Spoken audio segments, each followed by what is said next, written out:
Hari ini lumayan capek loh. Emangnya kenapa? Tadi dengerin satu pasang suami istri yang baru nikah 4 bulan. Istrinya hamil. Seneng dong. Ya harusnya. Minum dulu. Minum dulu ya. Tapi mereka malah jadi beban. Khawatir, takut, gak siap. Nah, itu dia pentingnya. Setiap pasangan muda yang mereka harus tahu bahwa ada maksud Tuhan. Kalau Tuhan percayakan anak dalam keluarga mereka, supaya nggak kejadian kayak gitu. Iya, jadi pentingnya tahu maksud Tuhan memberikan anak di dalam keluarga itu penting ya. Iya dong. Iya, sama kayak kita dulu aja ya. Dulu kita juga ngalamin tuh. Kamu cuma 1 bulan kosong, habis itu hamil. Bulan kedua udah isi ya? Udah isi. Untungnya kita sudah belajar di bimbingan pranikah bahwa kita mesti siap ketika Tuhan memberikan anak di dalam keluarga kita. Kita juga mesti siap untuk mendidik mereka di dalam jalan Tuhan. Iya, betul-betul. Nah, teman-teman yang lagi nonton kita nih, kita hari ini sama-sama mau belajar. Kita mau share aja nih, ngobrol-ngobrol tentang materi C3. Kalau teman-teman tahu, ini adalah materi yang terakhir. Yep. Tapi pastinya setiap materi yang sudah teman-teman pelajarin, itu semuanya teman-teman akan praktekin lagi di materi C3 ini. Peranan orang tua dalam mendidik anak. Ya, kita langsung aja ya, kita baca kebenaran firman Tuhan di Mazmur 127 ayat 3 sampai 4. Ya, bunyinya seperti ini. Sesungguhnya anak-anak lelaki adalah milik pusaka daripada Tuhan, dan buah kandungan adalah suatu upah. Seperti anak-anak panah di tangan pahlawan, demikianlah anak-anak pada masa muda. Nah, ini jelas nih. Jelas. Nah, bahwa anak-anak itu adalah sebenarnya milik pusakanya Allah ya. Bukan milik dari kita sebagai suami istri, tetapi milik pusakanya Allah, di mana Tuhanlah yang menjadi pemilik, bukan kita. Kalau Tuhan pemilik berarti Tuhan yang menjanjikan, menjaga, dan memberkati anak kita. Tetapi firman-Nya juga berkata kan, bahwa seperti anak-anak panah di tangan pahlawan, demikianlah anak-anak pada masa muda. Jadi kita sebagai orang tua ini diibaratkan seperti pahlawan yang memegang anak-anak panah. Kita punya tanggung jawab untuk membentuk, mengasah anak-anak kita sebagai anak-anak panah, di mana siap diluncurkan kepada target yang sudah Tuhan tentukan. Betul. Jadi ada tanggung jawab ya di dalam kita sebagai suami istri mendidik anak-anak kita ya. Yang pasti kita harus fokus. Nah itu karena penting kita harus fokus. Iya. Kira-kira apa sih fokusnya? Oke, yang pertama fokusnya dalam mendidik anak, kita fokusnya dalam membimbing anak untuk mengenal dan menjadikan Yesus sebagai Tuhan dan Juru Selamat. Iya. Nggak gampang loh. Nggak gampang banget. Karena anak kita adalah milik Tuhan, kita yang pertama fokus kita adalah memperkenalkan kepada pemilik dari anak-anak kita, yaitu Tuhan sendiri. Dan prosesnya tidak mudah. Kita harus menabur waktu, menabur perhatian. Dan aku ingat tuh, waktu kamu hamil anak pertama dan kedua ya. Nah kita itu, aku sering doain, masih di dalam kandungan. Diajak ngobrol gitu ya. Diajak ngobrol, sering bacain firman juga, dan kamu juga ya. Ya sama-sama kita. Dan setelah lahiran juga kamu jadi main drama gitu ya, jadi tokoh Alkitab. Main drama-drama jadi Daud. Dan kita bacain Bible story ya. Terus kemudian mereka sudah lebih besar lagi, kita temenin untuk mereka bersaat teduh bareng-bareng dengan kita gitu ya. Dan prosesnya tidak mudah juga, tetapi ada bagian yang harus kita tabur supaya anak-anak kita mengenal Tuhan Yesus sebagai juru selamat di dalam kehidupannya. Nah, ya, saya ingat waktu anak saya umur 6 tahun, anak pertama kami, umur 6 tahun, waktu itu dia ngajak saya main bola di rumah, lalu saya tidak sempat, saya bilang kamu main sendiri aja, tendang-tendang ke tembok gitu loh. Nah, gak lama dari situ saya temukan dia duduk di pojokan rumah, kamar, dan saya hampiri, kenapa kamu nangis? Dia bilang, karena aku main sendiri. Nah, ada dorongan dari Tuhan yang mengingatkan bahwa dia tidak pernah sendiri. Lalu saya bilang, kamu gak pernah sendiri. Kamu ada Yesus. Kamu ada Tuhan yang nemenin kamu. Lalu di situ dia mulai matanya berbinar-binar, lalu Tuhan ingetin doain dia. Lalu saya doain dan selesai didoain. Dia bilang begini, dia merasakan bahwa ada Tuhan Yesus yang rangkul dia dari samping dia. Dan saat itu juga saya tantang dia terima Yesus. Dan dia menerima Yesus di usia 6 tahun. Nah, kalau anak kita yang kedua prosesnya berbeda.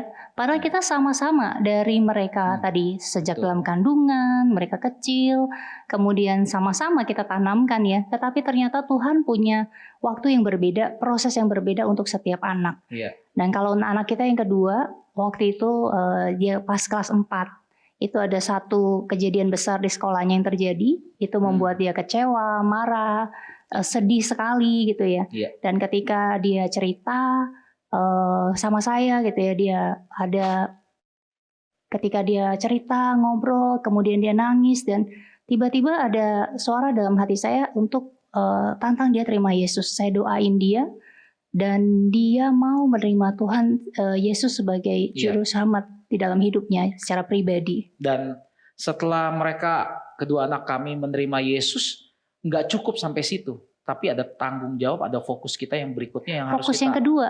Ya, apa itu? Nah, fokus yang kedua itu kita harus memuridkan anak untuk hidup sesuai dengan jalan Tuhan. Iya, kalau kita ingat janji nikah kita, yaitu ada satu kalimat yang kita ucapkan di dalam janji pernikahan kita, yaitu apa? Mendidik anak-anak kita di dalam jalan Tuhan. Jadi buat setiap anak-anak yang Tuhan percayakan, kita punya tanggung jawab mendidik anak-anak kita. Disitulah yang dibilang memuridkan anak-anak kita ya di dalam jalan Tuhan.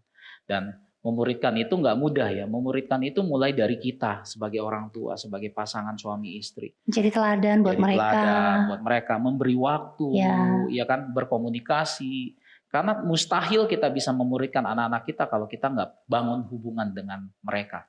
Mulai mendampingi mereka di saat-saat sulit mereka, di saat-saat suka mereka, duka mereka, kita hadir di sana supaya kita tahu timingnya Tuhan itu bicara sama mereka lewat kita tuh, kita juga jadi peka ya, jadi orang tua yang peka juga ya.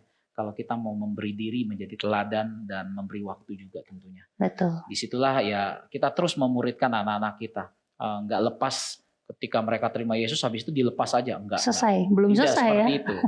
Nah, yang terakhir mungkin yang perlu kita fokusin adalah pertama, anak bukan sebagai center, tetapi Yesus itu adalah pusat dalam keluarga kita. Jadi kadang kita berpikir, wah ini kan milik Allah ya, ini kan pusakanya Allah. Jadi saya harus fokus perhatikan anak.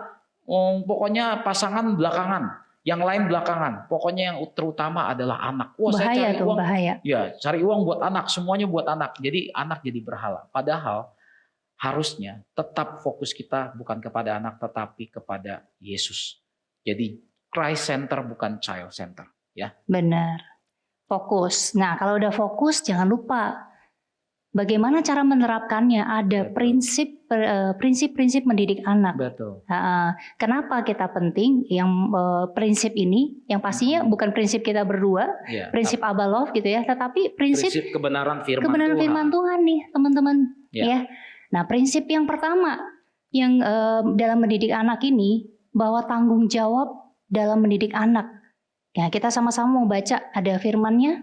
Di Amsal 1 ayat 8, hai anakku, dengarkanlah didikan ayahmu dan jangan menyia-nyiakan ajaran ibumu. Di sini berkata ada dua peranan dalam mendidik anak, yaitu orang tua, yaitu suami dan istri. Jadi bukan omah, bukan opah, bukan guru sekolah minggu, bukan kakak rohani di gereja, bukan juga babysitter, tetapi kita sebagai suami dan istri bertanggung jawab mendidik anak-anak kita. Jangan pernah serahkan mendidik anak-anak kita kepada yang lain, karena itu tanggung jawab kita sebagai orang tua, ya. Betul. Dan juga orang tua yang khususnya yang laki-laki ya, yang jadi suami ya, berpikir bahwa ini ajaran orang tua zaman dulu, mungkin berpikir bahwa yang mendidik anak kita adalah istri. Tugas saya suami mencari uang, mencari nafkah. Setelah saya itu sampai rumah saya istirahat. Tidak begitu. Itu kita punya tanggung jawab berdua. Sekalipun istri mungkin di rumah suami mencari nafkah, tetap tanggung jawab mendidik anak ada pada ayah dan ibu, papa dan mama. Oke. Ya, lanjut. Nah, prinsip yang pertama tadi udah ya, tanggung jawab dalam mendidik anak. Lalu yang kedua, ada prinsip yang nggak kalah penting juga. Ya. Harus seimbang antara di dalam mendidik anak itu. Kenapa?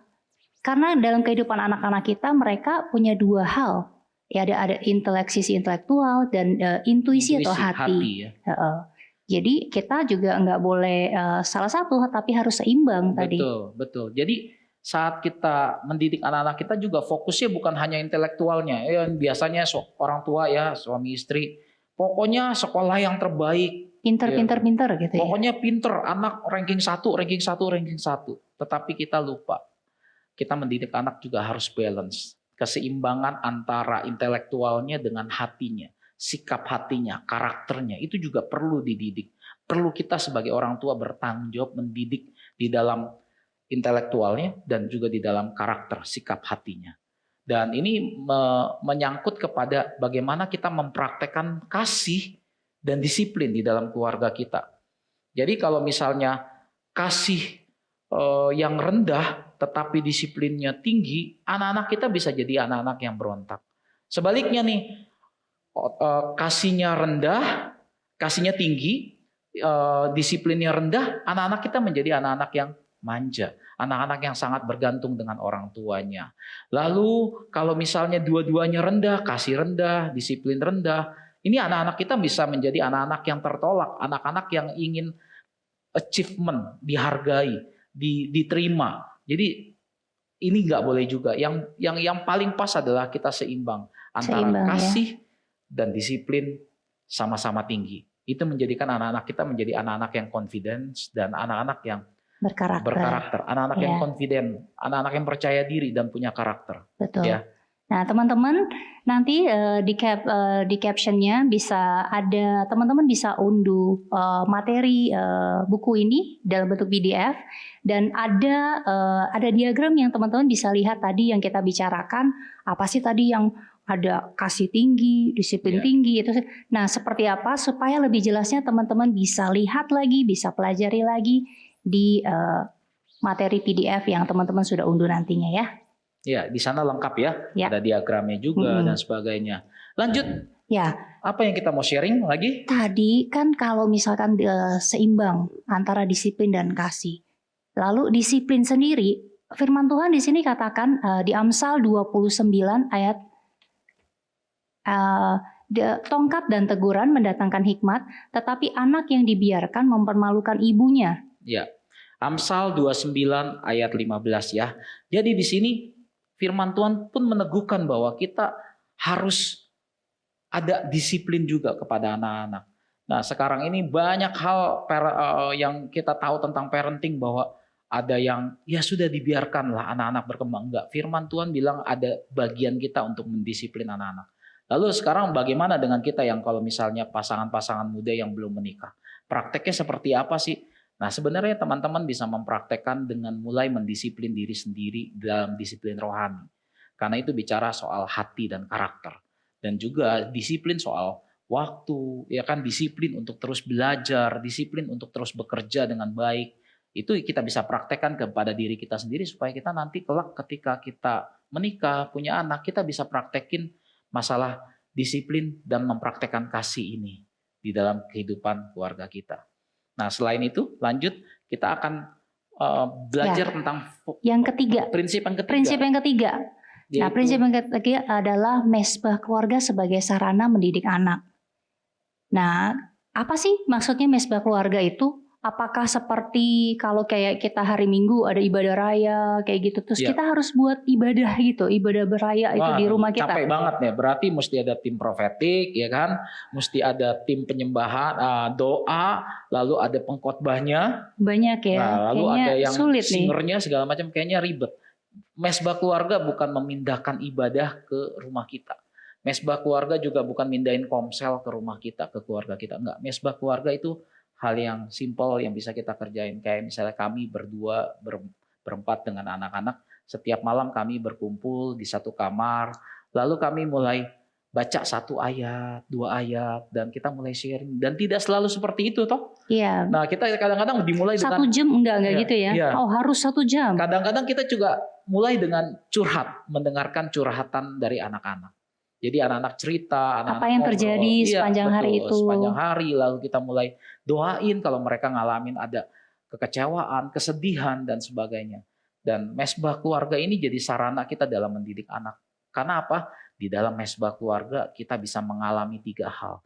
Yang pertama, truth encounter, lalu love encounter, dan power Power encounter. encounter. Ya banyak hal kita bisa cerita, bisa saksikan. Seperti misalnya anak saya tuh dua-duanya kan namanya anak-anak ya, dari kecil banyak kepengennya ya. Cuman kita selalu ngajarin mereka enggak langsung dibeliin, tapi berdoa dulu. Jadi Ya. mereka belajar untuk berdoa. Dan ketika mereka berdoa, ada truth encounter terjadi bahwa benar ketika Tuhan tahu itu adalah kebutuhan, dan ketika kita meminta, Tuhan mengetuk, menjawab doa Tuhan ya. menjawab doa. Dan itu menjadi truth encounter buat anak-anak kami. Dan selain itu ketika kita sakit, sampai sekarang kita saling mendoakan tuh. Kalau misalnya mama sakit, Joel sakit, Vanka sakit, saya sakit, saling doain. Nah itu mesbah keluarga. Sehingga apa? Power encounter terjadi tuh. Kalau misalnya Tuhan kita doa sepakat dan sembuh, terjadi tuh kuasa Tuhan dialami oleh anak-anak kita. Dan selain itu, kita yang satu lagi yang love, wah ini yang paling sering mungkin terjadi yang bisa kita praktekin. Ketika anak-anak kita cerita, kita sendiri cerita, ngalamin pergumulan apa, dan kita mungkin nggak tahu lagi mau doain apa, kita cuma dengerin dan kita peluk mereka, mereka ngalamin kasihnya Tuhan. Betul. Ya, itu ya. Nah teman-teman, kalau mendengar tadi ya, lalu apa yang bisa teman-teman lakukan di masa pranikah ini? Kita mendorong sekali sih untuk teman-teman punya, tadi kan mesbah keluarga, punya mesbah secara pribadi. Nah kalau teman-teman sudah melatih mesbah pribadi, kemudian bersama dengan pasangan, mungkin bisa telepon, doain pasangan teman-teman di telepon gitu, Ya. atau apapun, jadi teman-teman bisa latih itu, lalu jadi teman-teman akan bisa praktekin itu gitu, mesbah keluarga nantinya Mesbah gitu ya, keluarga ketika itu teman-teman sudah menikah. bisa kita praktekkan ke saat kita masa pranikah ini. Betul. Mulai saling mendoakan, share saat teduh, lalu kita juga bisa saling dengarkan cerita pasangan kita, dan kita mulai bangun mesbah pribadi kita juga, jangan lupa. Betul. Kita saat teduh, kita doa, dan kita juga lakukan bangun mesbah secara pribadi kita, supaya nanti ketika nanti kita menikah, punya anak, kita udah nggak gugup lagi, ini gimana ya mesbah keluarga, karena nggak terbiasa. Seperti itu.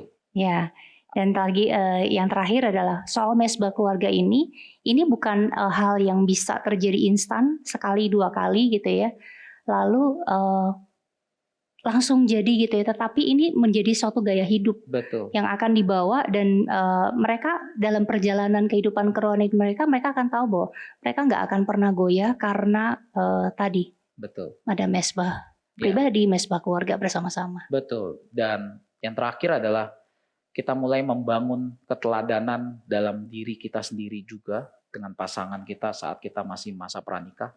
Bangun keteladanan, bukan hanya nanti kalau misalnya punya anak, enggak. Tapi hidup kita, jikalau menjadi teladan, bukan hanya mungkin anak-anak kita yang diberkati, tapi banyak keluarga yang diberkati. Jadilah teladan dengan sikap hati kita yang benar, dengan kita menjaga kekudusan di masa pranikah, dengan kita berkomunikasi yang benar dengan pasangan, karena itu akan membantu kita di dalam membangun keluarga kita bersama dengan pasangan dan anak-anak kita. Betul.